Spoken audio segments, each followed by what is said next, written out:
Alamin wa bihi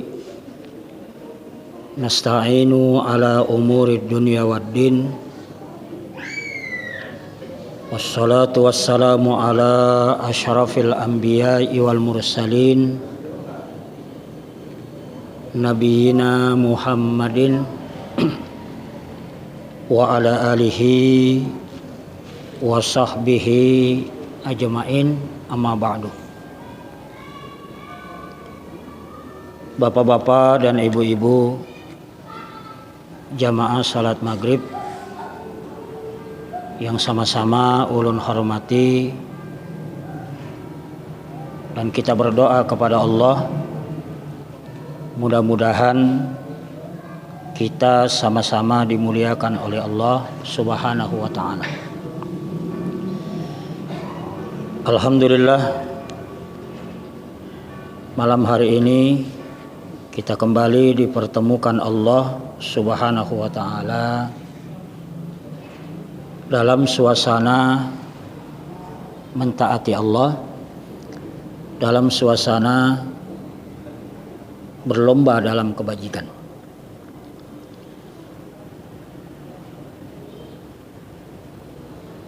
Adab-adab orang yang memberi hutang. Nah, ini bab terakhir dari kajian seputar al-qardu. Ya. Kalau pada pertemuan minggu yang lalu kita berbicara tentang adab-adab orang yang berhutang, ya. Adabul muqtarid. Nah, ini adab akhlak orang yang memberi hutang. Adabul muqrid, adab orang yang memberi pinjaman atau memberi hutang. Allah Subhanahu wa ta'ala menyatakan dalam Al-Quran surah Al-Baqarah ayat 245, man dzalladzi yuqridullaha qardan hasana fayudha'ifahu lahu adha'afan katsirah wallahu yaqbidu wa yabsut wa ilaihi turja'un. Kata Allah, barang siapa yang meminjami Allah dengan pinjaman yang baik,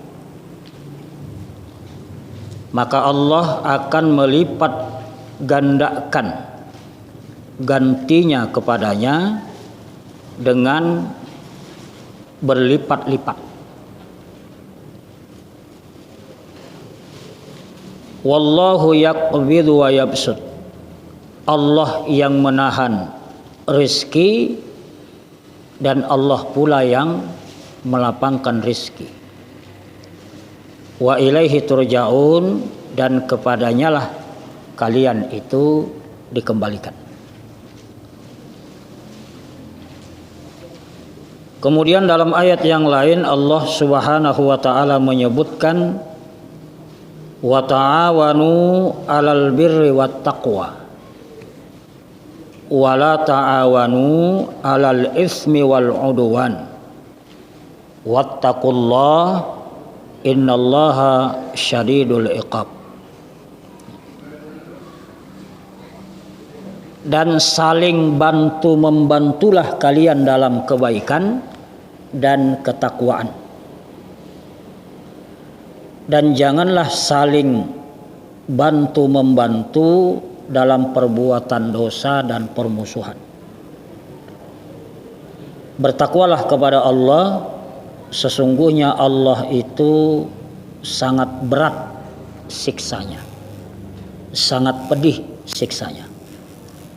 Quran surah Al-Maidah ayat 2.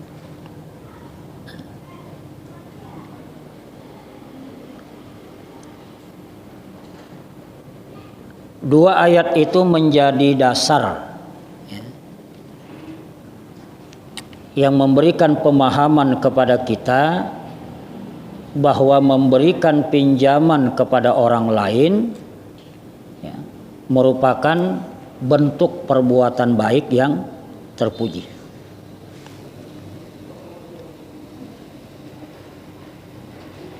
Terlebih-lebih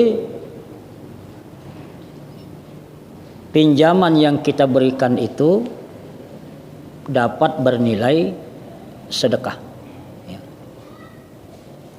Rasulullah Shallallahu Alaihi Wasallam sebagaimana diriwayatkan oleh Al-Imam At-Tabrani dalam Al-Mu'jam Al-Awsat, Nabi bersabda, kullu qardin sadaqatun. Setiap pinjaman itu, kata Nabi, adalah sedekah. Jadi pinjaman itu akan bernilai sedekah ketika orang yang meminjamkan itu mengerti adab-adab memberi pinjam. Jadi ulun ulangi bahwa pinjaman yang kita berikan kepada orang lain akan bernilai sedekah apabila kita yang meminjamkan ini memahami, mengerti adab-adab memberi pinjam. Ketika kita tidak memahami adat-adat memberi pinjam, akhlak sopan santun dalam memberikan pinjaman, maka pinjaman yang kita berikan kepada orang lain bisa saja tidak menjadi sedekah.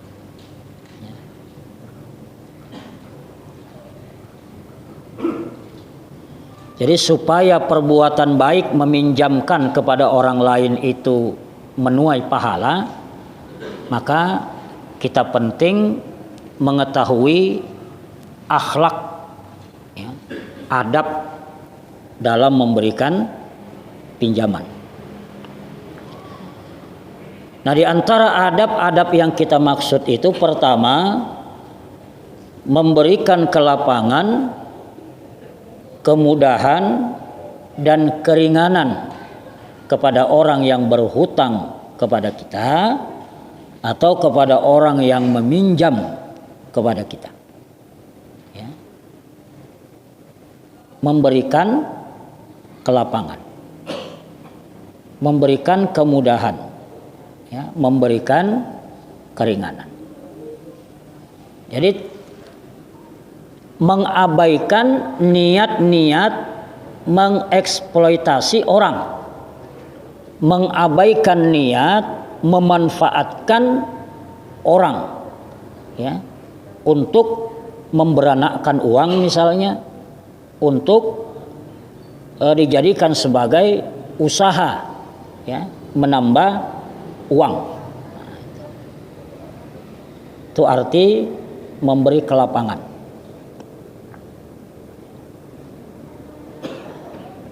Apabila kita melihat orang-orang yang tidak mampu, ya, lalu kemudian dia datang berhutang kepada kita, datang meminjam kepada kita, maka berikanlah kemudahan, berikanlah keringanan kalau kita punya. Kenapa? Sebab orang datang kepada kita meminta bantuan itu bukan tanpa sebab.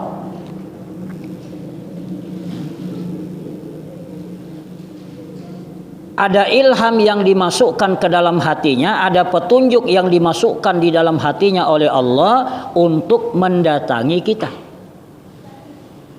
Kenapa orang ini tidak datang ke orang lain?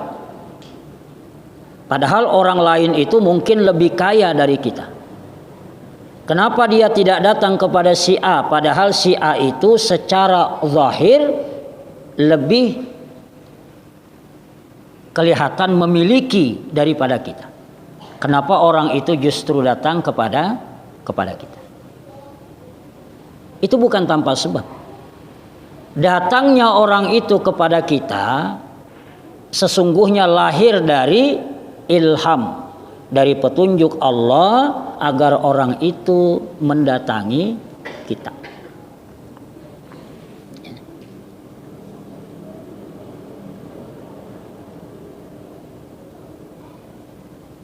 Cuma ini memang nyaman dipandir, ya. Nyaman dipandir. Ketika ada orang datang berhutang itu asa berat, ya. Ya, tapi memang begitulah, ya.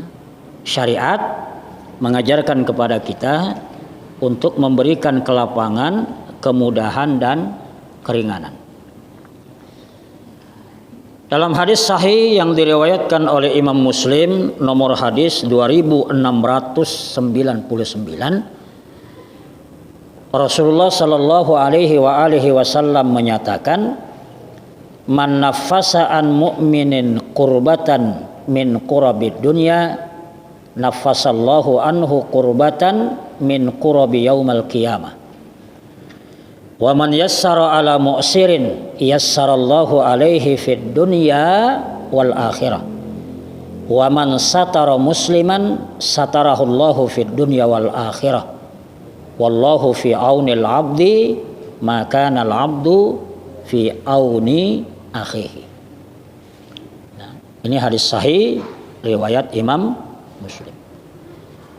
Kata Nabi sallallahu alaihi wasallam, barang siapa yang melapangkan seorang mukmin, ya, dari satu kesusahan di dunia, maka Allah akan melapangkan baginya, ya, dari satu kesusahan di hari kiamat. Nah, ya. Kita lapangkan dia di dunia, Allah lapangkan kita di akhirat. Barang siapa yang memudahkan urusan orang yang kesulitan dalam masalah hutang, maka Allah akan memudahkan baginya dari kesulitan di dunia dan di akhirat. Nah, jadi ada dua yang dijanjikan oleh Nabi bagi orang yang memudahkan urusan dalam pemberian hutang. Urusan dunianya dimudahkan Allah, urusan akhiratnya dimudahkan Allah. Ya. Nah. Waman satara musliman, barang siapa yang menutupi aib seorang muslim, satarahullahu fid dunya wal akhirah, maka Allah akan menutupi aibnya di dunia dan di akhirat. Jadi penutupan aib inilah sesungguhnya yang kita harapkan dari Allah. Karena terus terang Bapak Ibu, ketika aib kita itu dibongkar oleh Allah, maka kada memuhak kita nih. Orang yang mulia akan turun derajatnya dengan sebab aibnya di dunia dibuka oleh Allah.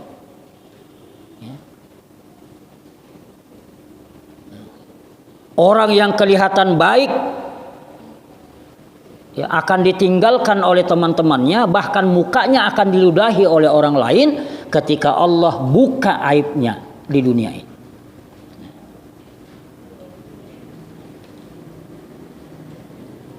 Jadi ketika orang itu diampuni dosanya, kemudian ditutupi aibnya, ini adalah nikmat yang luar biasa. Karena di dunia ini ada orang terhormat karena aibnya ditutupi oleh Allah. Di dunia ini ada orang yang dianggap mulia karena aibnya ditutupi oleh Allah. Itu di dunia. Nah, di akhirat lain lagi ceritanya.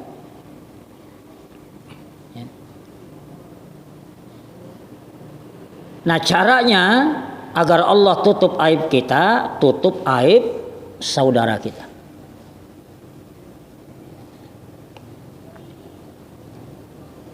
Wallahu fi aunil abdi maka nal abdu fi auni akhihi.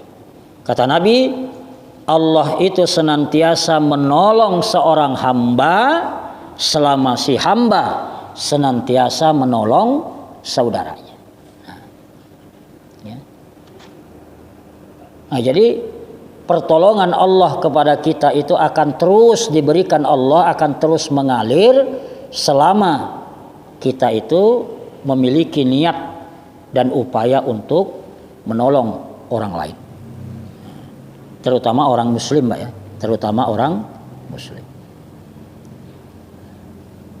Nah, ini adalah dalil-dalil agar orang yang memberikan piutang, memberikan pinjaman untuk memberikan kelapangan, ya, kemudian kemudahan dan keringanan. Ya. Jangan dikasih syarat. Ulun pae ayo hak meminjami pian. Nah, cuma ada syaratnya. Nah, syaratnya ini, ya, di awal nyaman, di belakangnya menyakitkan. Ayo hak ulun pinjami, tapi dengan syarat. Nah,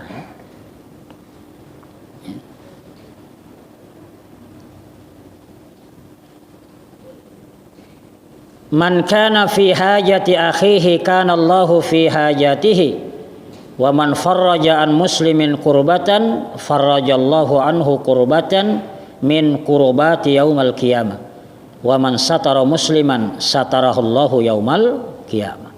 Nah, ini mempertegas, ya, menguatkan hadis yang kita bacakan tadi. Jadi artinya tidak jauh berbeda. Kalau kita menutupi aib saudara, Allah tutup aib kita habis perkara. Kalau kita mudahkan urusan saudara, Allah mudahkan urusan kita dunia akhirat habis perkara. Kita yakini itu, kita jalankan itu, nyaman hidup.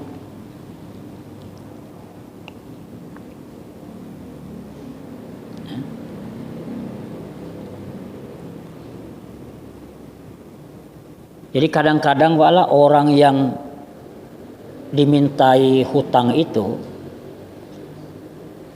berada dalam kondisi yang susah, ya. Misalnya anaknya masuk rumah sakit, ya,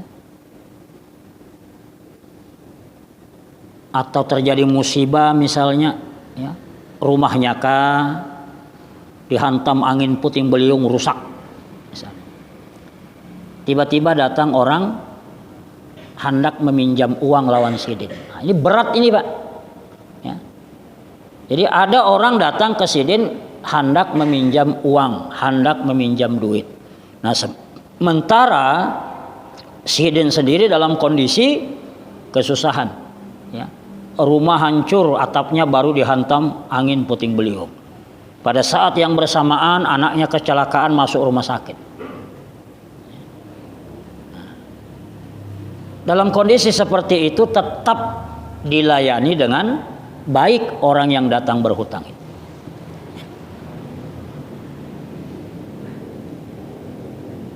Kalau sahabat dalam kondisi seperti itu, ya, dia tetap meminjamkan itu.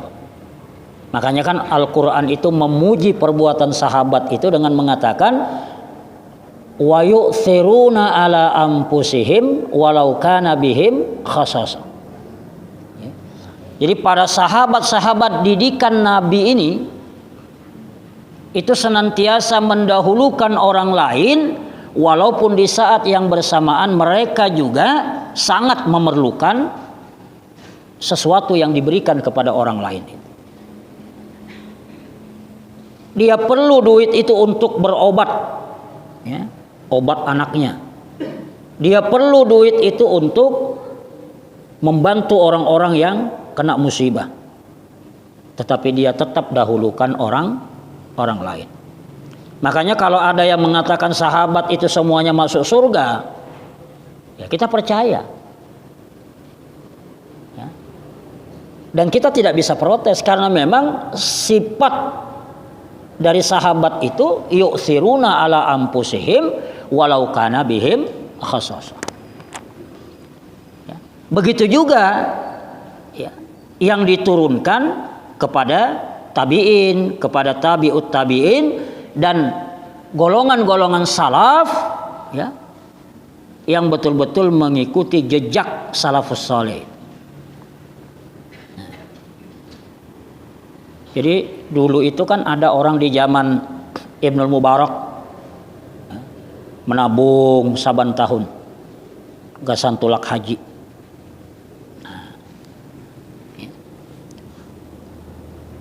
Begitu sampai waktunya, lalu kemudian duitnya, tabungannya itu dibongkar, dihitung cukup untuk perjalanan haji, cukup untuk biaya hidup keluarga yang ditinggal, cukup untuk perjalanan haji dan hidup selama di Mekah dan Madinah.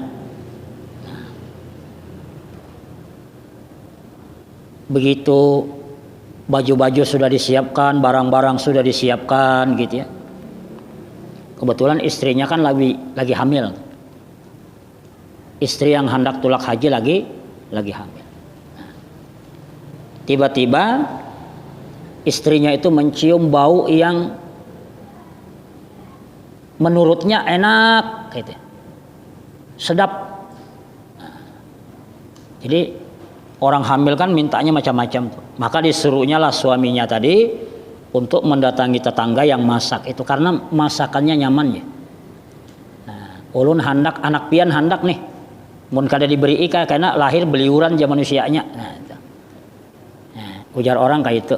Ujar aja Bang ya. Nah, itu hurafat. Hurafat. Nah, jadi datangi ya.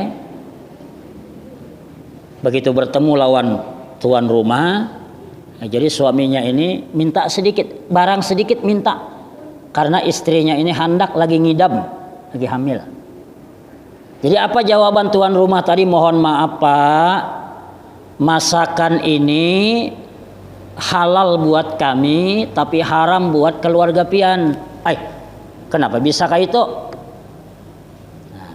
Kami ini keluarga yang miskin, keluarga yang beberapa hari belum makan. Nah kebetulan kami di hutan tadi dapat bangkai binatang. Nah inilah yang kemudian kami masak. Bulik suaminya tadi Pak. Dijelaskan kepada istrinya bahwa itu adalah bangkai. Ya. Duit yang gasan haji tadi, ya, sebahagian besarnya dijulung lawan keluarga yang miskin tadi. Pak, ini duit gasan pian. Jadi jangan lagi pian makan bangkai. Ya. Jangan lagi makan bangkai. Pian ini sudah mampu, ini duit gasan pian. Bulik. Kesimpulannya batal tulak haji. Di lain tempat Ibnu Mubarak itu setelah melakukan prosesi haji, ya, Ibnu Mubarak itu kan yang mengatakan bahwa andai kata tidak ada sanad, maka manusia akan mengatakan apa yang dia suka tentang Nabi. Jadi Ibnu Mubarak ini termasuk ulama besar.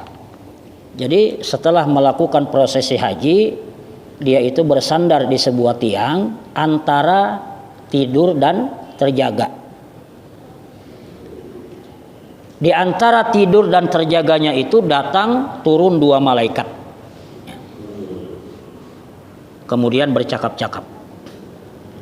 Kata malaikat yang satu, berapa orang berhaji tahun ini? Dijawab oleh malaikat yang kedua, ada sekian. Lalu kemudian ditanya, ada berapa yang diterima hajinya? Tidak ada satupun yang diterima hajinya kecuali satu orang.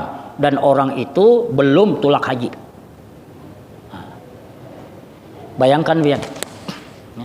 Jadi pas saja kita ceritakan musim haji. Ya.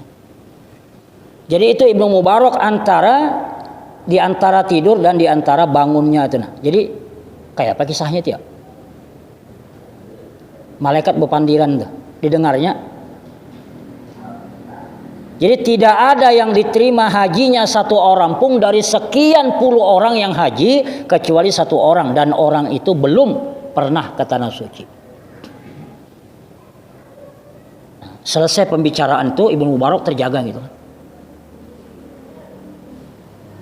Sebentar dia merenung, artinya apa yang didengarnya ini bujur kah kadakah?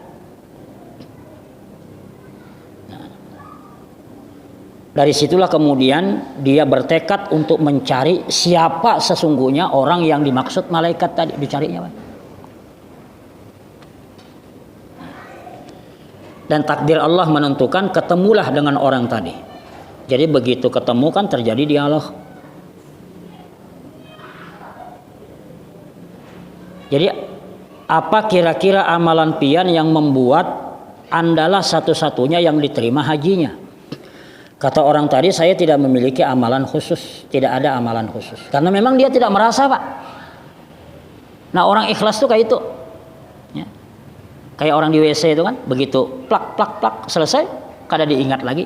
Nah, jadi ikhlas kayak itu. Begitu juga ikhlas memaafkan. Jadi kesalahan orang tuh kada diingat lagi, Pak.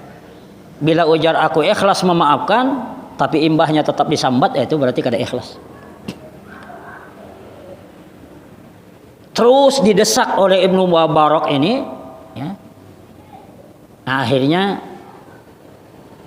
dijawablah oleh orang tadi, dan itu pun kira-kira, ulun kada tahu balah, cuma kira-kira gitu. Jadi tetangga ulun gini diceritakan seperti yang kita sebutkan tadi. Lalu kata Ibnu Mubarak, mungkin inilah sebabnya, maka kenapa cuma hajimu yang diterima oleh Allah. Nah, jadi ada orang yang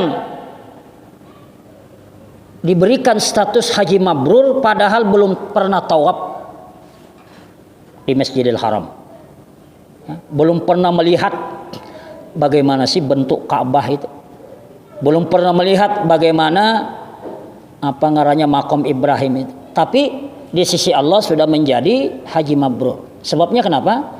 Yu'thiruna ala anfusihim walau kana bihim khasasah. Mendahulukan orang lain daripada kepentingan dirinya. Makanya jangan pernah meremehkan ibadah sosial. Kadang-kadang baik kita ini berpikiran sempit. Kita ini menganggap diri kita ibadah bila lagi di masjid, lagi sholat. Kita menganggap diri kita ibadah. Kita lagi tahajud, menganggap diri kita ibadah. Kita lagi baca Quran, menganggap diri kita ibadah. Tapi kita tidak merasa beribadah ketika kita menolong orang lain. Ada ban kempes di tengah jalan, kita singgahi, kita bantu, kita tolong. Kita tidak merasa bahwa itu perbuatan ibadah. Padahal perbuatan ibadah sosial itu terkadang menempati posisi ibadah mahdhah. Ya, pada titik-titik tertentu ibadah sosial itu bisa menempati posisi ibadah mahdhah. Contohnya apa? Orang kada sanggup puasa, Pak. Bila berpuasa garing. Setiap kali puasa garing. Maka sebulanan penuh dia kada puasa. Nah, untuk mengganti puasanya apa yang dilakukan? Bayar fidyah. Fidyah itu kan artinya ibadah sosial. Memberikan makan kepada fakir miskin. Bahkan dalam cerita Ibnu Mubarak tadi, ternyata ya, membantu tetangga yang kesusahan itu jauh lebih utama daripada melakukan ibadah haji. Buktinya apa? Diterima hajinya walaupun tanpa tulang. Cuma ini bukan berarti kalau sebab haji yang penting kita beramal sosial kadang itu. Ya. Ya. Ya. Kadang-kadang kan kita umroh saban bulan. Umroh tuh berusaha keras gasan umroh. Berusaha keras gasan umroh. Kada tahu tetangganya kakanakannya putus sekolah karena tidak punya biaya. Sementara orang ini sibuk bolak-balik umroh. Tahun ini umroh, ya. Dalam 1 tahun itu berapa kali umroh. Ya. Bahkan andai kata kesempatan haji itu boleh berkali-kali, terus naik haji. Sementara tetangganya ada yang Senin Kemis makannya, ada yang anaknya putus sekolah karena tidak mampu sekolah. Nah, jadi logika berpikir kita itu jauh dari logika berpikir pada dengan orang-orang yang dididik oleh Nabi, dididik oleh sahabat Nabi, dididik oleh tabi'in, dididik oleh tabi'ut tabi'in. Ya. Bujur saja, tidak salah orang mengatakan, ya, ulun rindu kepadamu ya Allah melalui Baitullah. Pokoknya asa rindu, ya. Pokoknya hendak tulak pulang gitu. Itu tidak salah, Pak. Perasaan rindu kepada Baitullah itu yang senantiasa tumbuh di hati orang beriman itu wajar. Ya.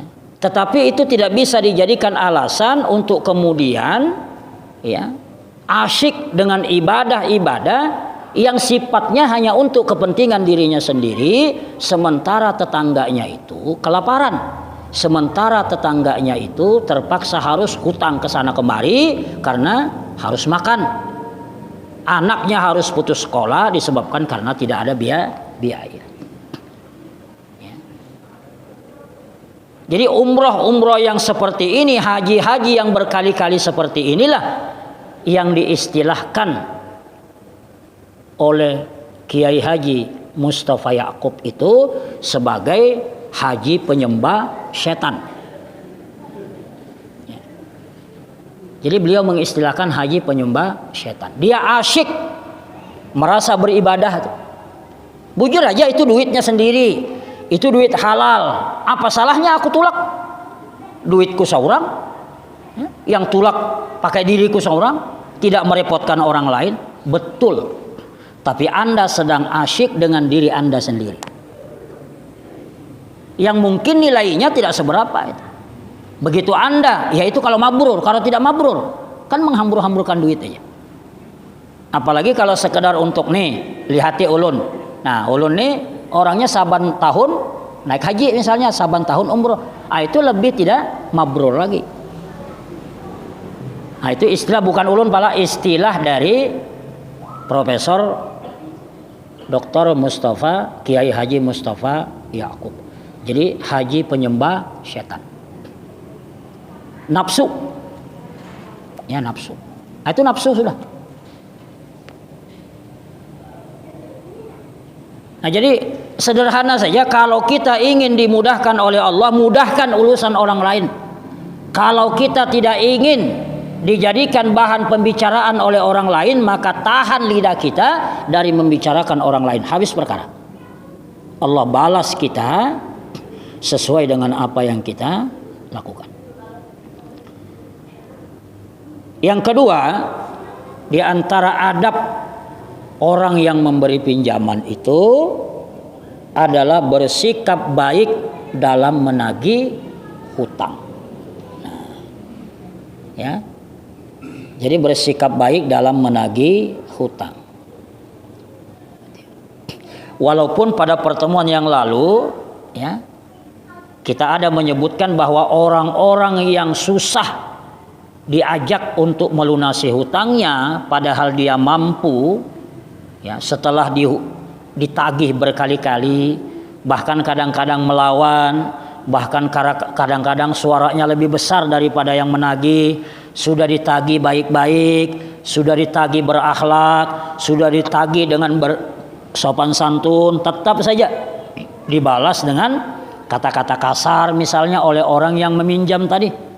Ya, artinya boleh bagi orang yang menghutangi untuk mencemarkan nama baik orang itu. Tetapi ini tindakan yang kainak-kainak, tindakan yang nomor kesekian. Jadi pertama-tama itu adalah bersikap baik dalam menagih. Nah, tagih baik-baik.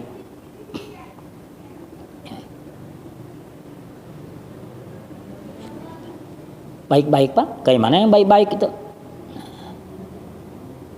Karena Rasulullah Shallallahu Alaihi Wasallam menyatakan, rahimallahu rajulan samhan idza ba'a wa idza ishtara wa idza iqtada.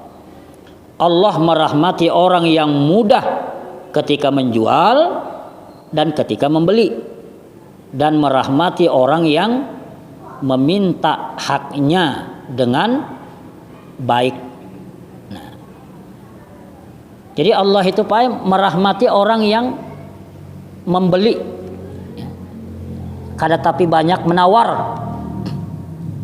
Sudah tahu yang penjualnya ini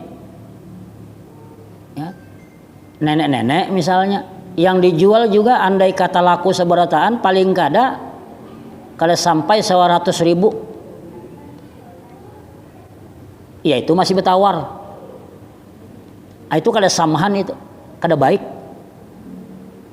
Sementara datang ke Indomaret, datang ke supermarket yang harga-harganya tertera, ndak berani awar. Giliran orang-orang miskin di pinggir jalan yang berjualan ditawar berhemat. Nah, tapi ketika menjual paling pantang ditawar. Nah, ini susahnya. Jadi ketika dia sebagai penjual ditawar sarik, tapi ketika dia membeli liwar tawarannya. Jadi kadang-kadang tukang sayur itu ada juga yang singgah di satu daerah tuh dagup-dagup hatinya. Nah, ini berhadapan lawan ibu-ibu suka tawar pulang sini dia. Ya. Untung sudah kada seberapa aja. Giliran menjual kada hakun lalu. Kalau sudah terpaksa benar hanyar juga, dan itu dikit benar. Nah, jadi penjual itu, pembeli itu, lalu kemudian orang yang menagih hutangnya itu dengan baik, itu akan dirahmati oleh Allah. Rahmat itu penting Pak, bagi orang ini. Rahmat itu penting. Kita disayang Allah, kita dirahmati Allah. Nah, kalau kita dirahmati Allah, maka Allah akan mencintai kita. Kalau Allah sudah cinta kepada kita, maka Allah akan ampuni dosa kita. Nah, jadi jangan suka bertawar. Ya. Lain misalnya yang berjual itu ya, muda, ya, anom. Kadang-kadang kan yang dipasang itu Pak anaknya. Nah, yang jadi daya tarik pembeli itu anaknya di situ yang sekolah SMA itu. Menduduk di warung semacam itu, keduanya orang menawar. Bahkan hendak diangsul, kalau Bapak ini aja, ambil aja, ada Bapak. Hah? Ya Allah.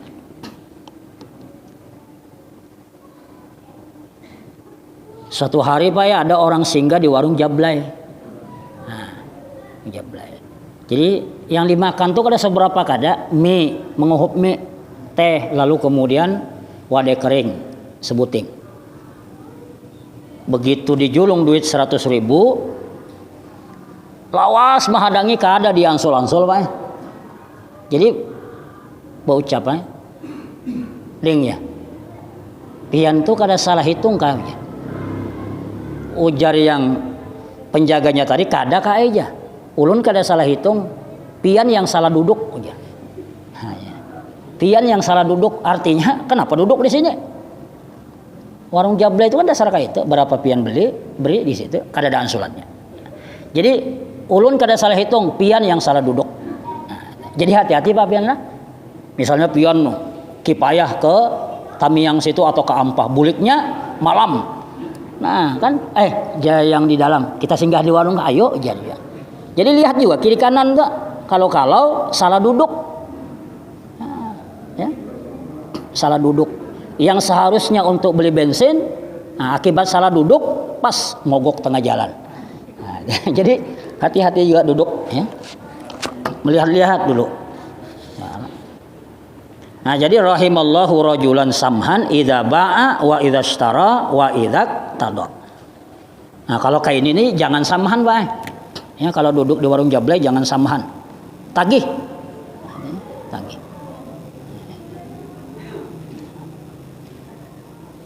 Yang ketiga, habis waktu Pak ya. Nah, yang ketiga, judulnya dulu. Yang ketiga, memberikan tempo kepada orang yang tidak mampu bayar. Jadi kalau misalnya janjinya sebulan, begitu jatuh tempo kita datangi, ya datangi, ya datangi. Jangan utus orang Pak, datangi sendiri. Bicara baik-baik. Kada ada Pak bujuran kadandanya. Ayah, berikan tempo. Nah, jadi ketika kita memberikan tempo itu sudah jatuh sedekah. Ya, sudah jatuh sedekah. Nah, itulah jadi poin ketiga, memberikan tempo kepada yang tidak mampu membayarnya. Nah, ini dulu yang bisa kita sampaikan. Ya. Subuh kita sambung insyaallah. Mudah-mudahan yang kita sampaikan ini bermanfaat bagi kita. Usikum wa nafsi bitaqwallah. Wassalamualaikum warahmatullahi wabarakatuh.